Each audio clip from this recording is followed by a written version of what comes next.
Olá, sejam bem-vindos a mais um programa Educar para Empreender. Este programa que semanalmente entrevista lideranças empresariais, trajetórias inspiradoras para você que é empreendedor. E é gravado aqui, no edifício histórico da Associação Comercial de São Paulo, que há 128 anos defende o empreendedorismo e a livre iniciativa. Como vocês sabem, eu sou diretor da Faculdade do Comércio de São Paulo, esta faculdade cujo foco é justamente a qualificação empreendedora. O nosso entrevistado de hoje, além de um queridíssimo amigo, prazer estar aqui, Wilson, né?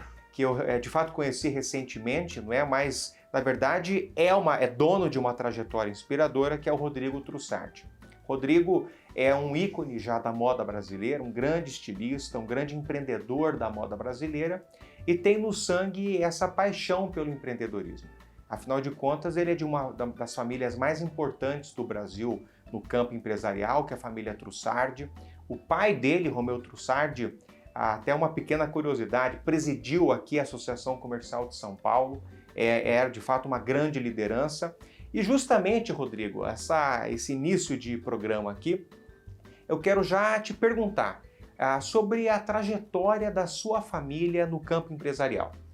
Bom, Wilson, prazer estar aqui com você. Realmente, como você falou, eu tive o saudosismo, né, de ver lá embaixo a sala dos presidentes, e o meu pai eu lembro que ele se realizou muito aqui, né, então é um prazer estar aqui com vocês. A história da minha família no ramo têxtil começou há muitos anos atrás, né, foi quando meus bisavós vieram para o Brasil, e minha bisavó começou uma indústria de passamanaria na Barra Funda, que chamava Viúva Trussardi, que quando ela chegou aqui no Brasil, ela perdeu o marido e começou, você vê, hoje fala tanto do empoderamento feminino, né? Pois é. Então minha bisavó começou uma empresa que tinha uma veia bem feminina, né? Sim. Que era de passamanarias. E foi assim que começou toda a trajetória da nossa relação com o ramo têxtil. E chamava Viúva Trussardi? Viúva Trussardi. Olha que coisa interessante, porque outras empresas no mundo, você nota que também tem esse nome, né? Por exemplo, na área de bebidas tem a Veuve Clicquot, que é a Viúva Clicquot. Então, começou com ela quando chegou aqui no Brasil com menos de 30 anos, tinha 2 filhos, chegou no Brasil com 30 anos com 2 filhos, e o marido veio falecer aqui. Olha só. Então mostrava que era uma mulher de muita força, né? Claro. Bom, e vocês são italianos, né? Imigrantes italianos. Meu bisavó era italiano. Eu tenho passaporte italiano, né? E a família começou aqui no Brasil com a vinda chamava minha avó Cristina, né? Tá. E o meu bisavô Matheus. Perfeito. Agora me diga uma coisa. Eu sei que as indústrias têxteis Trussardi, elas evoluíram muito, né? Você está falando da sua avó. Não, minha bisavó. Da sua bisavó. Bisavó. Como é que isso evoluiu até a grande indústria têxtil Trussardi? Não sei se foi teu pai que fundou a marca Trussardi. Então, eu acho que como a indústria, né, como qualquer atividade comercial, ela sofre muitos altos e baixos, né? Claro. Então, essa trajetória toda não foi o tempo todo um mar de rosa, né? E meu pai, num determinado momento, teve isso nos anos 60, 70, a indústria, enfim, acho que meu pai teve um grande problema financeiro, e aí ele se recomeçou, né? E aí ele começou sozinho. Olha. Né? Quer dizer, aí, enfim, teve uma separação, ele ficou com a marca, né? E deu continuidade, e foi quando, depois de muitos anos, ele começou com a produção de lençol, que eu acho que projetou muito a marca Trussardi, foi nos lençóis, né? Claro. E que aí ele enfim, trabalhou muitos anos com isso, e quando foi, acho que tem uns 12, 14 anos atrás, ele vendeu a marca para o grupo da Karsten, que é um grupo do Sul, né? E meu irmão continuou com uma outra marca, né? Com a Trousseau, que tem a rede de lojas Trousseau, que é do Romeu, meu irmão. E eu comecei minha trajetória com o meu pai, né? Quando eu tinha 17 anos, eu comecei a trabalhar na fábrica do meu pai, no setor de etiquetas. Tá. Né? E aí eu tive contato com as confecções da época, né? Eu comecei a trabalhar desenvolvendo etiquetas bordadas, né? E aí eu conheci a Elos, conheci a Daslu, eram todos clientes da fábrica do meu pai. Perfeito. E eu comecei a ter contato com muitas oficinas de costura. E aí eu com 18 a 19 anos, montei minha confecção. Olha só que beleza. É. Agora, Rodrigo, só me diga uma coisa aqui que me deu uma certa dúvida, e quem nos assiste são empreendedores, eu tenho certeza que isso é uma dúvida pertinente. Por exemplo, teu pai, ele tinha a indústria têxtil, certo? Sim, certo. E ele começou a desenvolver lençóis. A Trousseau, eu sei que é varejo, Sim. mas ele já tinha o varejo ou não? Ele só Então, fabricava e vendia não. para os... Então, meu pai tinha fábrica, Tá, ele tinha indústria. tá. E aí, meu pai vendia para hotelaria e vendia também para varejistas, né? Ah, tá. Para lojas que revendiam a marca Trussardi. Ele não tinha uma rede de lojas. Não, e aí, e no momento de dificuldade de mercado, Tá. houve a ideia de abrir uma loja, uma pequena loja que foi aberta na João Cachoeira, que é no Itaim, né? Uhum.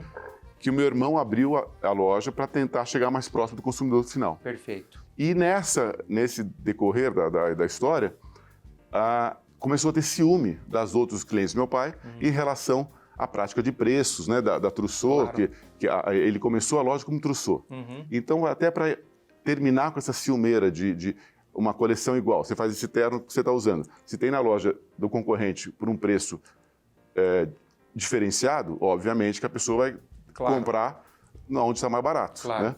E aí foi a ideia de criar essa segunda marca e produzir a marca Trousseau, independente, uma coleção independente. Então, a Trussardi tinha a marca Trussardi, que era comercializada nos varejistas do Brasil todo, tinha a parte de hotelaria e aí houve essa diferenciação, criando a Trousseau como uma marca independente. Perfeito.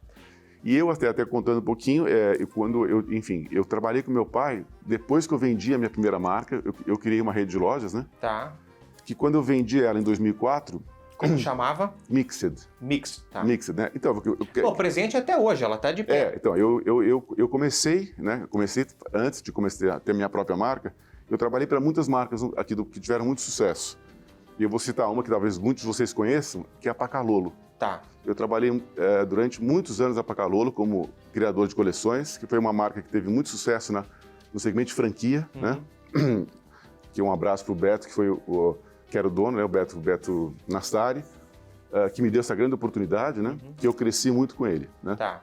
E aí depois eu tive a minha rede de loja, Perfeito. que foi a Mixed, né? Tá. Aí eu trabalhei, acho que foram quase 16 anos com a Mixed, e aí eu vendi a Mixed, né? Lembrando que aqui em São Paulo, a Mixed tem loja em todos os grandes shoppings. Tem, não. A Mixed tem uma história de sucesso também, né? A Mixed até hoje está com bastante sucesso. E aí, quando eu vendi a Mixed, eu voltei para minhas origens. Tá. Eu fui morar na Itália, né? Por ter facilidade pelo passaporte italiano. E eu já trabalhava muito indo em feiras e visitando fábricas de tecido. Eu importava muito tecido da Itália. Né? E você estudou em Milão, né, Rodrigo? Eu com 34 anos, quando eu vendi a minha empresa aqui, eu fui para a Itália. Eu tinha estudado administração de empresa aqui no Brasil. Certo. Né? Eu me formei com 21 anos e aí com 34 eu vendi minha empresa, né? E aí enfim, fui começar uma nova vida, né? E aí essa coisa de, enfim, até para começar a dar o start lá, né? E eu comecei, falei, vou estudar moda, eu nunca tinha estudado moda. E eu com 34 anos fui para estudar moda. Olha só que interessante. E aí estudei em Milão. Eu lembro que meus colegas de classe tinham 17, 18 anos, né? Foi curioso. E eu fiquei um ano lá na Itália. Foi aonde eu comecei a Supersuite. Qual era a escola que você fez lá? E eu fiz no IED, Tá. Instituto Europeu de Design. É interessante que a Itália, e você é de família italiana, o italiano sempre teve uma vocação para a estética, para moda, para design, que é uma coisa extraordinária, né, Rodrigo? Eu acho que desde a história toda, né? Enfim, a Itália respira arte, né? Com certeza. E, enfim, hoje, assim, até a semana passada foi a semana de design, né? Que hoje é a semana mais importante de design do mundo, que acabou de acabar em Milão, né? E aí você vê a importância do design da moda para uma sociedade inteira, né? Acho que Milão, diretamente, indiretamente, acho que a população inteira trabalha com móveis e confecção, né? E agora me diga uma coisa, Rodrigo, você já trabalhava com moda, você teve empresas, e com 34, você foi para a Itália? Fui para a Itália com 34 anos. 34, e você estudou moda, tá? Sim. A pergunta que eu te faço é a seguinte, você tendo feito essa escola de moda, de fato isso te agregou muito conhecimento? Com certeza. Eu acho que assim, o estudo sozinho, eu acho pouco. Eu acho que o estudo associado com o trabalho, muito importante. Eu vejo assim, pessoas que às vezes só trabalham, enfim, infelizmente não têm oportunidade de estudar, e eu vejo pessoas que só estudam, que perdem um pouco a malícia, né? Perfeito. Então eu sou favorável de trabalhar e estudar, né? Claro. Agora, para o pequeno empreendedor que está nos assistindo e que trabalha com moda e que de repente está indo meio que de um jeito empírico, testando, vendo se funciona, mas sem esse conhecimento técnico, o que ele pode fazer no Brasil? Você teria alguma dica de formação aqui no Brasil? Hoje é meu trabalho. Perfeito. Hoje eu sou consultor, né? Eu vendi minha segunda marca, eu criei uma segunda marca, eu criei a Mix, depois eu criei uma marca, eu comecei em Milão, tá. E aí eu mudei para Nova York, eu fiquei baseado em Nova York 13 anos. E aí eu comecei essa marca lá, que eu tive a oportunidade de vender, enfim, na Alemanha, no Japão, na Austrália, acho que eu vendi nos principais mercados do mundo. E assim, essa coisa de você viver, acho que hoje a moda é um dos segmentos mais competitivos que existem. Porque basta ter uma marca de costura, você começa uma marca, claro. Né? Mas eu acho que o que eu diria hoje, enfim, é você segmentar, né? Para quem você vai vender? Acho que a primeira pergunta que você deve fazer ao abrir uma confecção é para quem que eu vou vender? Claro. É o teu público, não é isso? Achar um nicho onde você acha conhecedor daquele mercado, tá. Você sabe os hábitos, né? Você sabe o que para ter aquele estilo de vida que aquela pessoa tem, o que ela consome e tentar oferecer alguma coisa que o mercado não tem ainda ou com um preço interessante. Perfeito. Agora, um aspecto que me parece importante, Rodrigo, ao menos isso eu sempre observei no trabalho que a sua família sempre desempenhou, né? E sabendo agora que você fundou a Mixed e também teve outras grifes, enfim, eu sei que também vocês se pautam nisso, que é a questão da qualidade, não é? Trussardi, Trousseau, Mixed, são todas marcas atreladas à qualidade. O que você diz sobre isso, Rodrigo? Então, eu acho que assim, eu acho que tudo é você... Eu tive, enfim, a sorte de ter crescido num ambiente que talvez, enfim, mais sofisticado, né? E eu acho que na mesma maneira que eu falei de uma pessoa que ela tem que conhecer um universo, tá. Né? Então, para mim, eu conhecia um determinado cliente que eu quis trabalhar para ele. Né? Eu acho que a mesma coisa foi na Trussardi, né? E na Trousseau. Acho que essa coisa de conhecer o cliente e conhecer os hábitos do cliente, você vai saber o que ele vai precisar. Perfeito. Eu acho que é meio baseado nisso. Mas é possível fazer um produto barato, com qualidade? Com certeza. Eu acho que você vê hoje, enfim, o crescimento dessas grandes redes hoje do Brasil, a Renner, a Riachuelo, todas elas buscando moda, né? Eu acho que quem começou esse movimento de dar moda, né? A acessibilidade, a palavra moda era uma palavra de elite, né? É verdade. Alguns anos atrás, a palavra moda era uma palavra de elite. Hoje, a Zara, né? Que foi pioneira, né, na coisa de levar a moda mais democrática, né? Ela, enfim, ela é acusada talvez de cópias, ela é acusada às vezes de trabalhos, enfim, subcondições de trabalho, sim. Mas ela é uma vitoriosa, né? Acho que a Zara hoje é uma rede que representa muito isso de design a preço acessível. Né? De democratizar a moda mesmo. Então, antigamente você falava, o estilo era uma palavra sofisticada, né? Claro. Hoje a pessoa tem estilo, ela tem, enfim, ela pode frequentar diferentes ambientes e ter o estilo daquele ambiente. Claro. Né? Você sabe, Rodrigo, que um dia assistindo uma palestra na área de empreendedorismo feminino, né?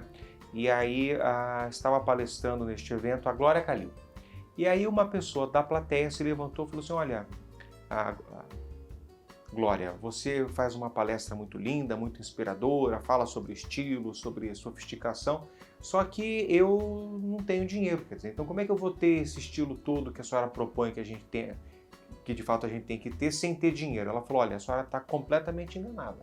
É possível, se você me jogar numa loja de departamento, você pode ter certeza que eu vou garimpar lá e eu vou sair muito correta. Então, hoje a palavra influencer, que está tão em evidência, né, que as redes sociais permitiram todo mundo ser influencer. Então você tem o influencer no rock, você tem o influencer no funk, você tem o influencer no samba. Então eu acho que assim, essa coisa da música, eu sempre achei que a música e moda sempre andaram muito juntos. pela influência dos artistas, né? Em cima enfim, de todos os fãs deles, eles se inspiram muito nos grandes artistas. Então eu falo hoje, cada segmento, ninguém está errado. É só com quem você se identifica. Com certeza, né? Perfeito. Rodrigo, eu vou fazer aqui um pequeno intervalo e aí no retorno a gente vai continuar tratando deste assunto importantíssimo que é a moda brasileira e que o Rodrigo é autoridade nesse assunto. Eu acho a confecção brasileira muito forte. Acho que ela ainda se inspira muito no de fora. Tá. Eu, infelizmente, gostaria de falar uma coisa diferente, mas seria contra o que eu acredito. Se você pegar marcas esportivas, Nike, Adidas, ou você pegar Prada, todas as grandes marcas hoje, eu acho que assim, está se criando uma personalidade brasileira, tá. Mas eu acho que, o street, que é a coisa da rua, né? Ele é muito inspirado no universo americano.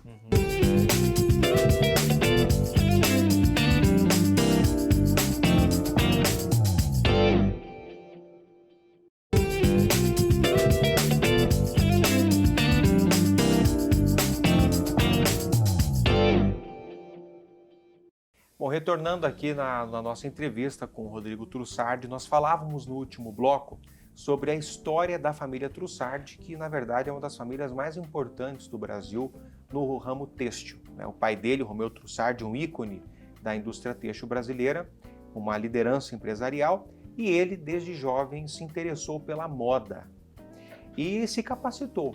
Foi para Milão, numa escola de renome, né? De fato se qualificou como estilista e fundou grifes. Uma delas foi a Super Sweet 77. Rodrigo, nos fale um pouquinho sobre essa sua grife, que todos sabem que fez muito sucesso. Bom, eu vou contar um pouquinho assim, a Super Sweet, ela nasceu em Milão, né? E era uma alusão ao local que eu trabalhava e morava. Então, essa coisa de home office é tão atual hoje, e isso foi em 2004, quando eu fui para morar em Milão, eu criei essa marca lá, a Super Sweet, que era uma alusão a moradia e trabalho, e assim, essa tradição da minha família de trabalhar, eu trabalhava com moda, e a minha família trabalhava com coisas para casa. Isso. Então a Super Sweet eu quis unificar os dois universos. Então era uma tendência, que se fala muito hoje a palavra lifestyle, que seria o estilo de vida, né? Então eu quis trazer os dois mundos para um mundo só. Perfeito. Que era a moda mais a casa, né? E aí eu fiquei um ano com ela lá, eu comecei com ela em Milão, a minha primeira coleção foi apresentada lá em Milão, e aí depois eu me mudei para os Estados Unidos, tá. Né? E aí eu comecei a participar de feiras em Nova York e Los Angeles, né? Que eu, através dessas feiras, eu consegui vender para a Alemanha, Japão, enfim, Austrália, nos Estados Unidos inteiro, né? O que me deu uma experiência muito grande de mercado internacional, é de como é você criar a indústria brasileira ainda. Eu acho que ela é muito influenciada pela indústria internacional. A moda europeia e americana, né? Traz muita influência ainda para o Brasil, tá. Né? Eu acho a moda mais esportiva, você vem desse mundo americanizado, né? E a moda mais a alta moda vem muito das grandes grifes internacionais europeias, né? Então aí eu pude vivenciar, Wilson, essa coisa de você criar uma coleção para um mercado que já tem tudo. Perfeito. Então realmente aí é um exercício de criatividade e de mercado. Tá. O que eu vou oferecer no mercado que já tem tudo? Tá. E que o mundo inteiro oferece coisas lá. E qual foi o seu diferencial? Então, o meu diferencial, acho que é um mergulho muito na minha personalidade. Tá. Né? Eu acho que cada um tem uma personalidade. Eu sempre falo que não existe a moda certa, né? Existe a moda certa para você. Tá. Né? Então, foi uma coisa muito autoral. Voltando à Super Sweet, a Super Sweet eu complementei com 77, né? Certo. O número 7, para mim, é um número que me representa muito. Nós somos uma família de 10 irmãos, e eu sou o 7º, né? Então, aí o Trussardi tem duplo S, né? Então, eu quis fazer uma coisa muito pessoal. Que beleza. Bom, o programa passa muito rapidamente, Rodrigo, mas eu não posso deixar de encerrar esse programa sem perguntar para você de um assunto que me parece muito importante, que é a questão da moda brasileira, né? O Brasil ele tem muita personalidade, quer dizer, é um povo de uma cultura muito própria, né? É um país continental e que para cá vieram muitos imigrantes e a gente formou esse caldo cultural extraordinário, né? E muitos falam, como você mencionou há pouco, que nós somos muito pautados pela moda europeia e americana. O que você pensa da genuína moda brasileira? Ela está crescendo, está ganhando corpo ou precisa evoluir mais? O que você pensa sobre isso? Não, eu acho que a moda brasileira, a confecção brasileira é muito forte. Tá. Eu acho a confecção brasileira muito forte. Acho que ela ainda se inspira muito no de fora. Tá. Eu, infelizmente, gostaria de falar uma coisa diferente, mas seria contra o que eu acredito. Se você pegar marcas esportivas, Nike, Adidas, ou você pegar Prada, todas as grandes marcas hoje, eu acho que assim, está se criando uma personalidade brasileira, Tá. mas eu acho que, o street, que é a coisa da rua, né? Ele é muito inspirado no universo americano. Então você vê o uso que eu sou viciado em o termo sneaker, né? Os tênis, são famosos tênis. Essa cultura da rua, eu acho que vem muito de fora. Tem um jeito brasileiro, né? Você vê o sucesso dos brasileiros no surf, o sucesso dos brasileiros no skate, que são esportes que também ajudam a criar muitas tendências, né? E eu acho que tudo isso ainda sofre muita influência, mas eu acho que a indústria brasileira está querendo criar uma personalidade própria, mas eu ainda acho que os sucessos ainda têm... Mas assim, acho que o mundo inteiro é isso. Tá. Não, acho que não só o Brasil. Eu acho que a indústria de ídolos, né? Você fala assim, Los Angeles, Hollywood, ou a criação é uma máquina de criar ídolos, né? Exato. Então eu acho que a força americana, seja na inovação de tecnologia. Você vê, hoje a rede social era uma coisa que foi uma brincadeira de um estudante que virou o que virou, né? E eu acho que eles têm essa força ainda da comunicação, claro, através dos grandes ídolos. Perfeito. Bom, mas certamente o Brasil, eu tenho a impressão com isso que você mencionou, está no caminho para se tornar com certeza ainda um grande polo de moda no mundo, né? Nós já temos a vantagem de ter uma indústria têxtil muito forte, não é isso, Rodrigo? Não, com certeza. Isso ajuda? Não, muito. Então, eu lembro antigamente, assim, o jeans, né? O jeans era muito forte aqui no Brasil. E você tinha marcas importantes como a Zump, a Fórum, que eu identificava muitas pessoas pela calça jeans que ela usava. Na época da Pacalolo, você tinha essa coisa de olhar, tinha a M-Officer, tinha, enfim, todas essas... O brasileiro só se vestia de jeans. Né? E isso evoluiu hoje, já não é mais tanto isso, né? Mas eu acho que o Brasil tem uma tradição muito grande na indústria, mas eu acho que essa coisa da moda própria, eu acho que ele ainda é um pouco refém de ideias de fora. Perfeito. Bom, mas evidentemente que o Rodrigo, com todo esse preparo, tendo esse DNA que ele tem e sendo consultor de moda, é o seu trabalho hoje, não é, Rodrigo? Sim. Por certo, você que é empreendedor e nos assiste, o Rodrigo ele tem um cabedal muito grande de conhecimento, né? E também de esse repertório dele, por ter já vivido em vários lugares, ter fundado várias grifes, para auxiliar esse empreendedor que nos assiste e que queira trabalhar com moda. Então, hoje, assim, eu invisto muito, essa coisa de você se renovar é muito importante, né? Claro. Então, hoje, a coisa de viagens, né? Eu invisto muito em participar de feira de fora. Eu participo há 30 anos da Semana de Moda de Paris e Milão. Olha só. Eu vou para Los Angeles para feiras até de coisas esportivas, porque assim, é o jeito de eu poder trazer essa informação atualizada. Claro. E eu acho que não desmerecendo, eu não quero nunca desmerecer a moda brasileira, mas eu acho que assim, eu estaria falando uma inverdade se eu não falasse que ainda tem uma influência grande fora. Perfeito. Bom, Rodrigo, muito obrigado pelo prazer, seu Wilson, tempo. Obrigado, foi um prazer. Pela sua gentileza, de fato tenho certeza que todo mundo que nos assiste se deleitou com o seu conhecimento, né? E tratando de um tema tão caro para o brasileiro gosta de moda. Com certeza. Né? O brasileiro vive a moda, se interessa por isso e de fato o seu testemunho e da sua família é um testemunho lindíssimo e além do que é um testemunho vencedor. Muito obrigado. Obrigado, eu. Até o próximo programa Educar para Empreender.